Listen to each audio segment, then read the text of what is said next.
السلام عليكم. معكم ياسين الضربة، صاحب 120 أغنية. أنا اليوم متواجد هنا في خميس أنجرة، وشرف كبير لي لأنني نتواجد مع هاد الناس، حيت أول مرة في الحيز ديالي نجي هنا. وهذا المهرجان تبارك الله بالتنظيم ديالو بالناس ديالو. كنشكر بزاف السي رشيد مدير المهرجان، وكنشكر الناس كامله، الطاقم، لا الدرك الملكي، لا كل شيء. وشكرا لكم نتوما، حيت راه غطيتوا لنا هادشي هذا كامل صراحه. ومرحبا، تسالني شي حاجه انا معاك. هذا اول مره نشارك في هذا المهرجان بالحق.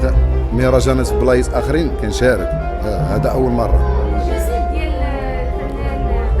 ضربه عندي البوم ان شاء الله ماكسي فيه 6 دياسك، 6 اغاني ان شاء الله. اليوم نقدر نبدا بهم انطلاقه مع شهر 9، شهر 9 حتى شهر 10 ان شاء الله يا رب. بالنسبه كيجاوبوا الناس ديال طنجة، صراحه الناس خميس أنجرة الله يعمرها سلعه، الله يعمرها دار، وتفاعلوا معايا بزاف، والله الا تفاعلوا معايا، وان شاء الله ما كرهتش تعاود ونجي ان شاء الله، ما كرهتش. شكرا بزاف.